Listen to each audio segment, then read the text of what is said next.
isn't a victim of domestic violence by choice. It was forced upon her by a narcissist who just want to be in control and who don't care about her feelings, who is God and think he's her father. When she speak out about that hurting and hitting, it gets worse. The more she stand up for herself, the more he hated. A narcissist don't want to see how wrong he is, and a narcissist don't. He's always gonna blame her for something she has no dealings with about his upbringing, his narcissism, his hate, his anger, that he couldn't fully control her. His domestic violence is upon him. It came from him, not her. Being a victim of domestic violence isn't an easy task to be in. And those that never been a victim of domestic violence gonna always blame the victim, saying she got into it because that's what she loved, which is not true. I don't know how many women you can name. I count on one hand say that they love being a victim of domestic violence. I never heard a woman saying that she caused herself to be a victim of domestic violence when the guy is the one that put her in that predicament.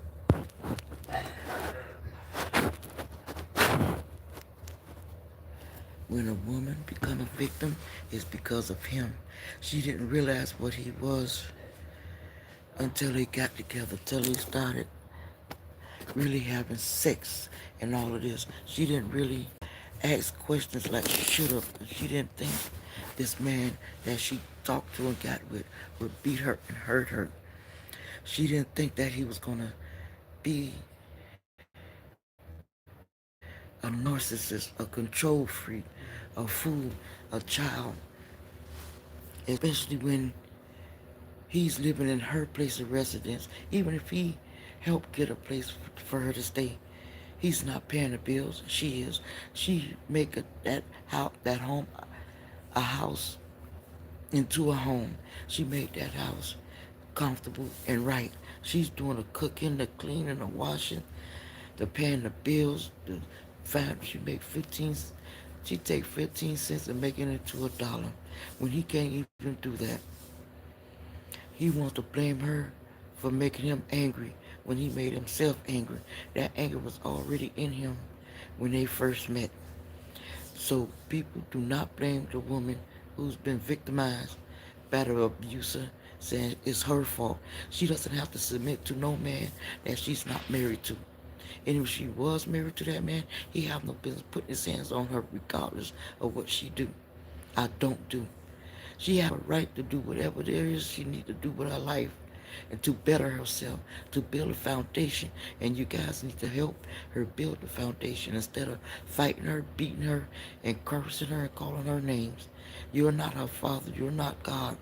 You don't run her. You don't own her. You don't know what it's like to be beaten on until it happened to you. You wouldn't know what it's like to be told what to do when to do by a narcissist who just don't want to see his fault in his shortcomings and shortcomings. Being a victim of domestic violence is not the woman's fault because she didn't choose to be a victim. She didn't ask to be a victim. She didn't want to be a victim. She thought she was getting into a relationship with a good man. And it turned out that he's such a rude, disrespectful, arrogant person who wants to control her and got mad because she won't let him control her. That's what brought her into a victim of domestic violence, not by her fault, but by his. A man do not have control over no woman and have no right to control a woman no matter what she's doing or what she's going through. She's broken. She may have been through problems as a child as she grew up. But that don't give a man a right to put her in a victim situation, in a domestic violence situation, beating her in front of the children, killing her and killing the children at the same time. That is a part of domestic violence. Keeping money from her. keeping her from buying the things she needs. That's a part of domestic violence. Cursing her and calling her names and belittling her and doing it in front of his family and friends. That's a part of domestic violence. Not wanting to pay bills, not wanting to help her. That's a part of domestic violence where the man wants to have control over her. When she finally get up enough nerves to fight back, y'all call her a troublemaker. That's what a narcissist does. And that's what he says, that she's the troublemaker. She's the one who started it. She's the aggressor when she's not. She have a right to defend herself and Good be evening, the, Sturgis the House. We are currently having our birthdays of the month party for the kids. If you would like to join us, please come down. this is the time where women stands up for themselves and fight back. The prisons all over this world is full of women who fought back against her abuser. And the police weren't paying no attention. The Department of Children and Family ain't paying no attention. The judge don't give a darn, but they just don't see it because they not put in that situation. They may not have family put in that situation either. They just don't understand what that woman going through and what that woman been through, calling the police all the time just to be thrown to the side or overlooked and brushed off. That's not the way the police should do things, and neither should the judge. Them court order subpoenas that the woman put out on a man and injunctions, that man still go out and go to that woman's house. I job, I school if she's in school, I working. I living on her at her mother's house, her daddy's house. He still found a way to get to her. Even if she moved elsewhere, he managed to find her and go follow her. That's a part of domestic violence too, where he just don't care about that piece of paper. Yeah, that's just a piece of paper, but that piece of paper is through the courts, and they have no business messing with that woman or going to that woman's house, job, school, or wherever she live, or wherever she at, to harass her, to beat her, to even kill her. Who gave a man a right to put their hands on her to kill her? He's not worthy of being a man when he put his hands on her. Once a man put his hands on a woman, he's no longer a man. He's an animal. He's a beast. He's useless, worthless, no good. He's mentally insane. That's what I feel, and that's what a lot of other women feel. But being a victim of domestic violence myself, I went through 7 years of hell. I was 20 and he was 37. And he thought he could tell me what to do because I was with him. He thought because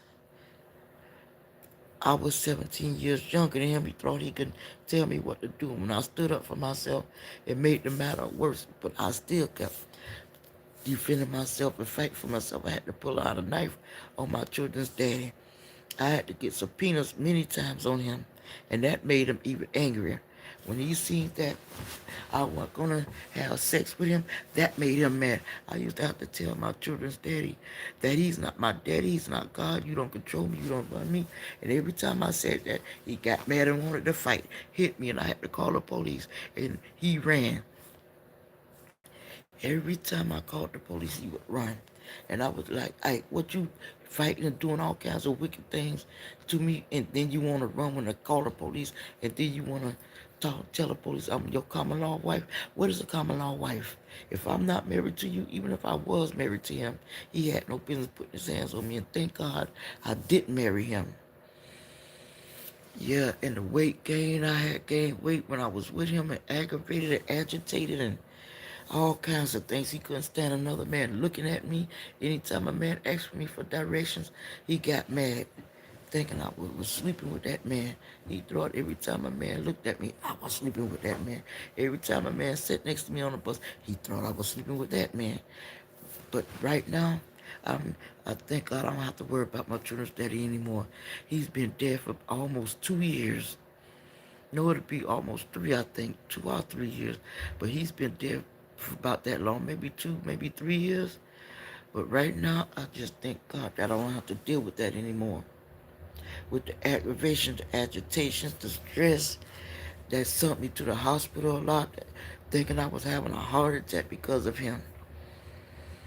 With all the mood swings he was in, and getting mad and tearing up tables and pick me getting cut with the glass because I had to clean up the glass and me running to go to the phone booth just to get call the police and him leaving my children in the house by themselves running because of him doing what he done when they was little, leaving them in the room sleep by themselves with the door wide open. Something could have happened to my children then, but I had to do what I had to do. I had to run in a block down the road, almost 2 blocks, just to call the police and run back home because of what he was doing. Domestic violence is not right.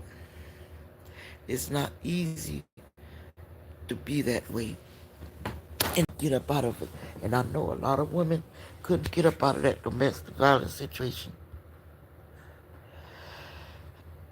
Well, domestic violence is not the right way to go for women, and it's not right for men to put their hands on a woman. And it's not good to stay in that situation, ladies. Get up out of it. Are you going to lose your life? And when you get hit, make sure your window is open halfway out a little bit so you can start screaming so your neighbors can call the police. And when you call the police on him, don't get back with him. Leave him. Get yourself in a safe haven. Get yourself away from him. And if you have to leave your state you're in, out of the city you're in, to move somewhere else, but make sure you move where he don't have family. You don't have family so you can be on your own without him. So they won't tell where you are.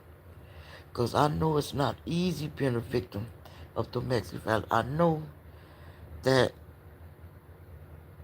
being a victim of domestic violence hurts, especially when you love him with all your might and all your heart, with all your soul.